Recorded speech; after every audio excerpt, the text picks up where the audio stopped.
Chapter 3, Second Pillar, Economy. It is said of nature that she knows no vacuum. She also knows no waste. In the divine economy of nature, everything is conserved and turned to good account. Even excreta are chemically transmitted and utilized in the building up of new forms. Nature destroys every foulness, not by annihilation, but by transmutation, by sweetening and purifying it, and making it serve the ends of things beautiful, useful, and good. That economy, which in nature is a universal principle, is in man a moral quality and innate quality by which he preserves his energies and sustains his place as a working unit in the scheme of things. Financial economy is merely a fragment of this principle, or rather it is a material symbol of that economy which is purely mental, and its transmutation spiritual. The financial economist exchanges coppers for silver, silver for gold, gold for notes, and the notes he converts into the figures of a bank account.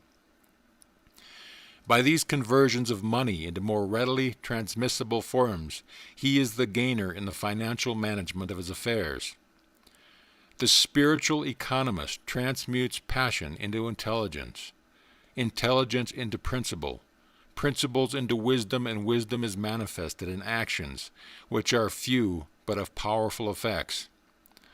By all these transmutations, he is the gainer in character and in the management of his life. True economy is the middle way in all things, whether material or mental, between waste and undue retention. That which is wasted, whether money or mental energy, is rendered powerless. That which is selfishly retained and hoarded up is equally powerless. To secure power, whether of capital or mentality, there must be concentration, but concentration must be followed by legitimate use. The gathering up of money or energy is only a means. The end is use, and it is use only that produces power. All-round economy consists in finding the middle way in the following 7 things: money, food, clothing, recreation, rest, time, and energy. Money is the symbol of exchange and represents purchasing power. He who is anxious to acquire financial wealth, as well as he who wishes to avoid debt, must study how to apportion his expenditure in accordance with his income, so as to leave a margin of ever-increasing working capital, or to have a little store ready in hand for any emergencies. Money spent in thoughtless expenditure, in worthless pleasures or harmful luxuries, is money wasted and power destroyed. For although a limited and subordinate power, the means and capacity for legitimate and virtuous purchase is, nevertheless, a power, and one that enters largely into the details of everyday life. The spendthrift can never become rich, but if he begins with riches, must soon become poor. The miser, with all his stored-away gold, cannot be said to be rich, for he is in want, and his gold, lying idle, is deprived of its power of purchase. The thrifty and prudent are on the way to riches, for while they spend wisely, they save carefully, and gradually enlarge their spheres as their growing means allow. The poor man who is to become rich must begin at the bottom, and must not wish nor try to appear affluent by attempting something far beyond his means. There is always plenty of room and scope at the bottom, and it is a safe place from which to begin, as there is nothing below and everything above. Many a young businessman comes at once to grief by swagger and display, which he foolishly imagines are necessary to success, but which, deceiving no one but himself, leads quickly to ruin. A modest and true beginning in any sphere will better ensure success than an exaggerated advertisement of one's standing and importance. The smaller the capital, the smaller should be the sphere of operation. Capital and scope are hand and glove, and they should fit. Concentrate your capital within the circle of its working power, and however circumscribed that circle may be, it will continue to widen and extend as gathering momentum of power presses for expression. Above all, take care always to avoid the two extremes of thrift and excess. Food represents life, vitality, and both physical and mental strength. There is a middle way in eating and drinking, as in all else. The man who is to achieve prosperity must be well nourished, but not overfed. The man that starves his body, whether through miserliness or asceticism, both forms of false economy, diminishes his mental energy and renders his body too enfeebled to be the instrument for any strong achievement. Such a man courts sickly-mindedness, a condition conducive only to failure. The glutton, however, destroys himself by excess.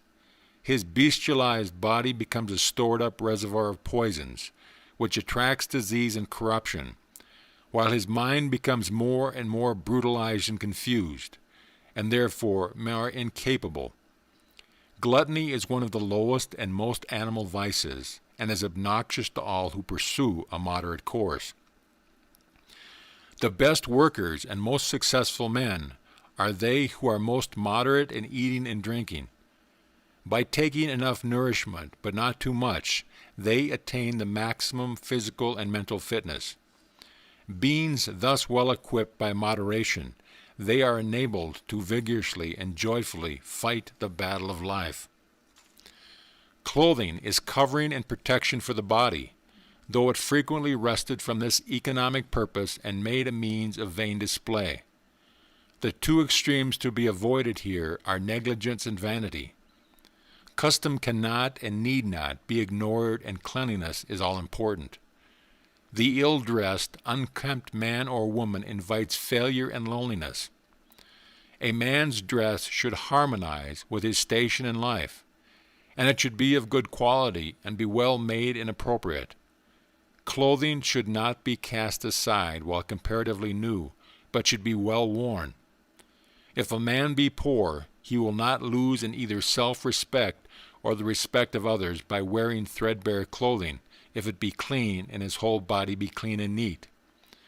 But vanity, leading to excessive luxury in clothing, is a vice which should be studiously avoided by virtuous people.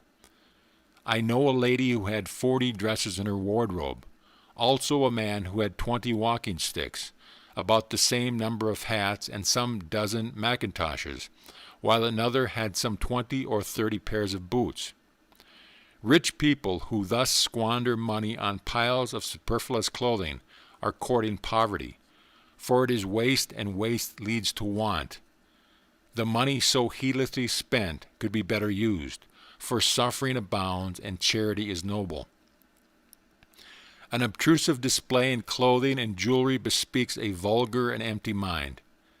Modest and cultured people are modest and becoming in their dress, and their spare money is wisely used in further enhancing their culture and virtue.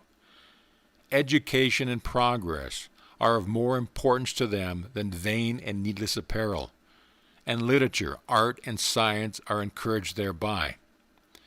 A true refinement is in the mind and behavior, and a mind adorned with virtue and intelligence cannot add to its attractiveness, though it may detract from it, by an ostentatious display of the body. Time spent in useless adorning the body could be more fruitfully employed. Simplicity in dress, as in other things, is the best. It touches the point of excellence in usefulness, comfort, and bodily grace, and bespeaks true taste and cultivated refinement. Recreation is one of the necessities of life. Every man and woman should have some definitive work as the main object of life, and to which a considerable amount of time should be devoted, and he should only turn from it at given and limited periods for recreation and rest. The object of recreation is greater buoyancy of both body and mind, with an increase of power in one's serious work. It is therefore a means, not an end, and this should ever be borne in mind, for too many, some forms of recreation innocent and good in themselves, become so fascinating that they are in danger of making them the end of life, and of thus abandoning duty for pleasure. To make of life a ceaseless round of games and pleasures, with no other object in life, is to turn living upside down, as it were, and it produces monotony and enervation. People who do it are the most unhappy of mortals, and suffer from languor, uni, and peevishness. As sauce is an aid to digestion, and can only lead to misery when made the work of life. When a man has done his day's duty, he can turn to his recreation with a free mind and a light heart, and both his work and his pleasure will be to him a source of happiness. It is a true economy in this particular neither to devote the whole of one's time to work nor to recreation, but to apportion to each its time and place, and so fill out life with those changes which are necessary to a long life and a fruitful existence.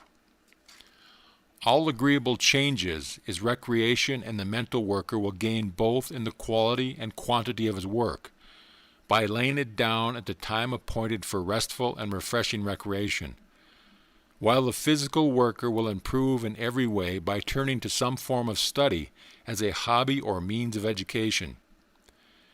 As we do not spend all our time in eating or sleeping or resting, neither should we spend it in exercise or pleasure, but should give recreation its proper place as a natural tonic in the economic scheme of our life.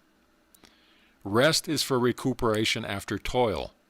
Every self-respecting human being should do sufficient work every day to make his sleep restful and sweet, and his rising up fresh and bright. Enough sleep should be taken, but not too much. Overindulgence on the one hand or deprivation on the other are both harmful. It is an easy matter to find out how much sleep one requires. By going to bed early and getting up early, rising a little earlier every morning if one has been in the habit of spending long hours in bed, one can very soon accurately gauge and adjust the number of hours he or she requires for complete recuperation. It will be found as the sleeping hours are shortened that the sleep becomes more and more sound and sweet, and the waking up more and more alert and bright. People who are to prosper in their work must not give way to ignoble ease and overindulgence in sleep. Fruitful labor and not ease is the true end of life, and ease is only good insofar as it subserves the ends of work. Sloth and prosperity can never be companions, can never even approach each other. The sluggard will never overtake success, but failure will speedily catch up with him and leave him defeated. Rest is to fit us for great labor, and not to pamper us in indolence. When the bodily vigor is restored, the end of rest is accomplished. A perfect balance between labor and rest contributes considerably to health, happiness, and prosperity. Time is that which we all possess in equal measure. The day is not lengthened for any man. We should therefore see to it that we do not squander its precious minutes in unprofitable waste. He who spends his time in self-indulgence and the pursuit of pleasure presently finds himself old, and nothing has been accomplished. He who fills full with useful pursuits the minutes as they come and go grows old in honor and wisdom, and prosperity abides with him. Money wasted can be restored, health wasted can be restored, but time wasted can never be restored. It is an old saying that time is money. It is, in the same way, health and strength and talent and genius and wisdom, in accordance with the manner in which it is used. And to properly use it, the minutes must be seized upon as they come, for once they are past, they can never be recalled.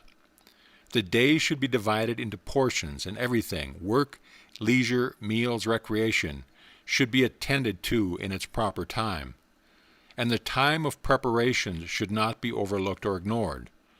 Whatever a man does, he will do it better and more successfully by utilizing some small portion of the day in preparing his mind for his work. The man who gets up early in order to think and plan, that he may weigh and consider and forecast, will always manifest greater skill and success in his particular pursuit than the man who lives in bed till the last moment, and only gets up just in time to begin breakfast. An hour spent in this way before breakfast will prove of the greatest value in making one's efforts fruitful. It is a means of calming and clarifying the mind, and focusing one's energies so as to render them more powerful and effective. The best and most abiding success is that which is made before 8 o'clock in the morning. He who is at his business at 6 o'clock will always, under conditions being equal, be a long way ahead of the man who is in bed at 8. The lie abed heavily handicaps himself in the race of life. He gives his early rising competitor 2 or 3 hours start every day. How can he ever hope to win with such a self-imposed tax upon his time? At the end of the year, the 2 or 3 hours start each day is shown in a success which is a synthesis of accumulated results. What, then, must be the difference between the efforts of these two men at the end, say, of 20 years? The lie abed, too, after he gets up, is always in a hurry trying to regain lost time, which results in more loss of time. For hurry always defeats its own end. The early rise, who thus economizes his time, has no need to hurry, for he is always ahead of the door, is always well up with his work. He can well afford to be calm and deliberate, and to do carefully and well whatever is in his hand. For his good habit shows itself at the end of the day in the form of a happy frame of mind, and in bigger results in the shape of work skillfully and successfully done. In the economizing of time, too, there will be many things which a man will have to eliminate from his life. Some of these things and pursuits which he loves and desires to retain will have to be sacrificed to the main purpose of his life. The studied elimination of non-essential from one's daily life is a vital factor in all great achievement. All great men are adepts in this branch of economy, and it plays an important part in the making of their greatness. It is a form of economy which also enters into the mind and the actions and the speech, eliminating from them all that is superfluous and that impedes and does not subserve the end aimed at. Foolish and unsuccessful people talk carelessly and aimlessly, act carelessly and aimlessly, and allow everything that comes along, good, bad, and different, to lodge in their mind. The mind of the true economist is a sieve which lets everything fall through except that which is of use to him in the business of his life. He also employs only necessary words and does only necessary actions, thus vastly minimizing friction and waste of power. To go to bed on time and to be up on time, to fill in every working minute with purposeful thought and effective action, this is the true economy of time. Energy is economized by the formation of good habits. All vices are a reckless expenditure of energy. Sufficient energy is thoughtlessly wasted in bad habits to enable men to accomplish the greatest success. If conserved and used in the right direction, if economy be practiced in the 6 points already considered, much will be done in the conservation of one's energies. But a man must still go further and carefully husband his vitality by the avoidance of all forms of physical self-indulgence and impurity, but also of those mental vices such as hurry, worry, excitement, despondency, anger, complaining, and envy, which deplete the mind and render it unfit for any important work or admirable achievement. They are common forms of mental dissipation which a man of character should study how to avoid and overcome. The energy wasted in frequent fits of bad temper would, if controlled and properly directed, give a man strength of mind, force of character, and much power to achieve. The angry man is a strong man made weak by the dissipation of his mental energy. He needs self-control to manifest his strength. The calm man is always his superior in any department of life, and will always take precedence of him, both in his success and in the estimation of others. No man can afford to disperse his energies in fostering bad habits and bad tendencies of mind. Every vice, however, apparently small, will tell against him in the battle of life. Every harmful self-indulgence will come back to him in the form of some trouble or weakness. Every moment of riot or of pandering to his lower inclinations will make his progress more laborious, and will hold him back from scaling the high heaven of his wishes for achievement. On the other hand, he who economizes his energies and bends them towards the main task of his life will make rapid progress, and nothing will prevent him from reaching the golden city of success. It will be seen that economy is something far more profound and far-reaching than the mere saving of money. It touches every part of our nature and every phase of our life. The old saying, "Take care of the pence, and the pounds will take care of themselves," may be regarded as a parable. For the lower passions as native energy, it is the abuse of that energy that is bad. And if this personal energy be taken care of and stored up and transmuted, it reappears as force of character. To waste this valuable energy in the pursuit of life is like wasting the pence and so losing the pounds. But to take care of it for good uses is to store up the pence of passion and so gain the golden pounds of good. Take care, therefore, of the lower energies, and the higher achievements will take care of themselves. The pillar of economy, when soundly built, will be found to be composed largely of these four qualities: moderation, efficiency, resourcefulness, and originality. Moderation is the strong core of economy. It avoids extremes, finding the middle way in all things. It also consists in abstaining from the unnecessary and the harmful. There can be no such things as moderation in that which is evil, for that would be excess. A true moderation abstains from evil. It is not a moderate use of fire to put our hands in it, but to warm them by it at a safe distance. Evil is a fire that will burn a man, though he but touch it. A harmful luxury is best left severely alone. Smoking, snuff-taking, alcoholic drinking, gambling, and other such common vices, although they have dragged thousands down to ill health, misery, and failure, have never helped one towards health, happiness, and success.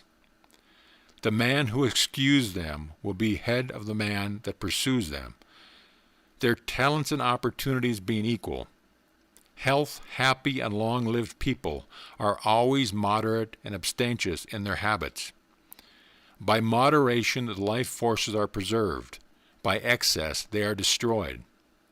Men also, who carry moderation into their thoughts, align their passions and feelings, avoiding all unwholesome extremes and morbid sensations and sentiments, add knowledge and wisdom to happiness and health, and thereby attain to the highest felicity and power. The immoderate destroy themselves by their own folly.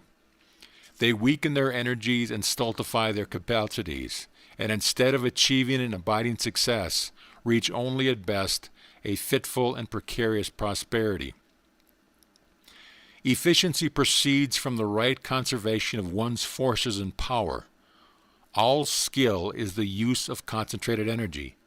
Superior skill, as talent and genius, is a higher degree of concentrated force. Men are always skillful in that which they love, because the mind is almost ceaselessly centered upon it. Skill is the result of that mental economy which transmutes thought into invention and action. There will be no prosperity without skill, and one's prosperity will be in the measure of one's skill.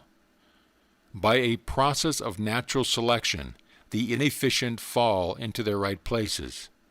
Among the badly paid or unemployed, for who will employ a man who cannot or will not do his work properly? An employer may occasionally keep such a man out of charity, but this will be exceptional, as places of business, offices, households, and all centers of organized activity are not charitable institutions, but industrial bodies which stand or fall but the fitness and efficiency of their individual members. Skill is gained by thoughtfulness and attention. Aimless and inattentive people are usually out of employment. To wit, the lounger at the street corner. They cannot do the simplest thing properly, because they will not rouse up the mind to thought and attention. Recently, an acquaintance of mine employed a tramp to clean his windows, but the man had refrained from work and systematic thought for so long that he had become incapable of both, and could not even clean a window. Even when shown how to do it, he could not follow the simple instructions given. This is an instance, too, of the fact that the simplest things require a measure of skill in the doing.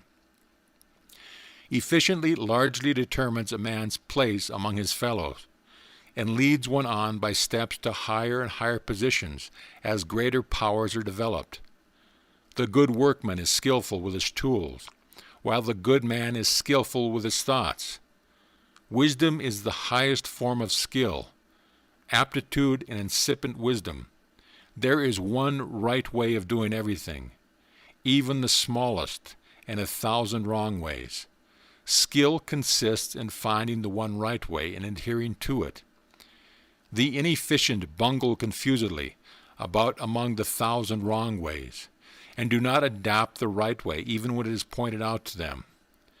They do this in some cases because they think in their ignorance that they know best, thereby placing themselves in a position where it becomes impossible to learn, even though it be only to learn to clean a window or sweep a floor.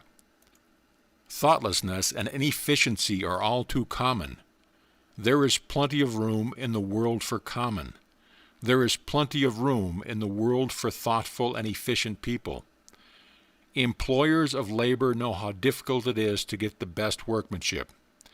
The good workman, whether with tools or brain, whether with speech or thought, will always find a place for the exercise of their skill. Resourcefulness is the outcome of efficiency. It is an important element in prosperity, for the resourceful man is never confounded. He may have many falls, but he will always be equal to the occasion, and will be on his feet again immediately. Resourcefulness has its fundamental cause in the conservation of energy. It is energy transmuted. When a man cuts off certain mental or bodily vices which have been depleting him of his energy, what becomes of the energy so conserved? It is not destroyed or lost, for energy can never be destroyed or lost. It becomes productive energy. It reappears in the form of fruitful thought. The virtuous man is always more successful than the vicious man because he is teeming with resources. His entire mentality is alive and vigorous, abounding with stored-up energy. What the vicious man wastes in barren indulgence, the virtuous man uses in fruitful industry. A new life and a new world, abounding with all fascinating pursuits and pure delights, open up to the man who shuts himself off from the old world of animal vice, and his place will be assured by the resources which will well up within him. Barren seed perishes in the earth. There is no place for it in the fruitful economy of nature. Barren minds sink in the struggle of life. Human society makes for good, and there is no room in for the emptiness endangered by vice. But the barren mind will not sink forever. When it wills, it can become fruitful and regain itself. By the very nature of existence, by the eternal law of progress, the vicious man must fall. But having fallen, he can rise again. He can turn from vice to virtue, and stand, self-respecting and secure, upon his own resources. The resourceful men invent, discover, initiate. They cannot fail, for they are in the stream of progress. They are full of new schemes, new methods, new hopes, and their life is so much fuller and richer thereby. They are men of supple minds.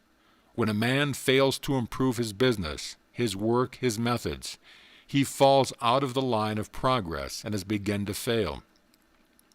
His mind has become stiff and inert like the body of an aged man, and so fails to keep pace with the rapidly moving ideas and plans of resourceful minds. A resourceful mind is like a river which never runs dry, and which offers refreshments and supplies new vigor in times of drought.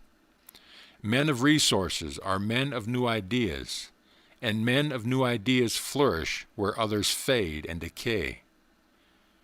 Originality is resourcefulness ripened and perfected. Where there is originality, there is genius, and men of genius are the lights of the world.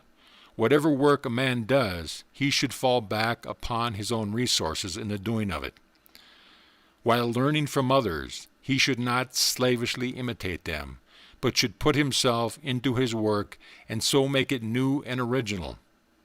Original men get the ear of the world. They may be neglected at first, but they are always ultimately accepted and become patterns for mankind. Once a man has acquired the knack of originality, he takes his place as a leader among men in his particular department of knowledge and skill. But originality cannot be forced. It can only be developed, and it is developed by proceeding from excellence to excellence, by ascending in the scale of skill, by the full and right use of one's mental powers. Let a man consecrate himself to his work.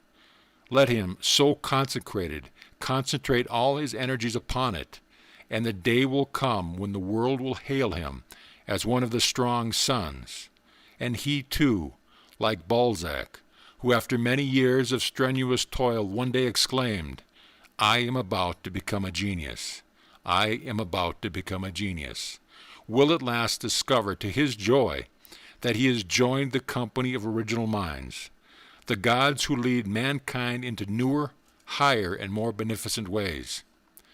The composition of the second pillar is thus revealed. Its building awaits the ready workman who will skillfully apply his mental energies. End of chapter.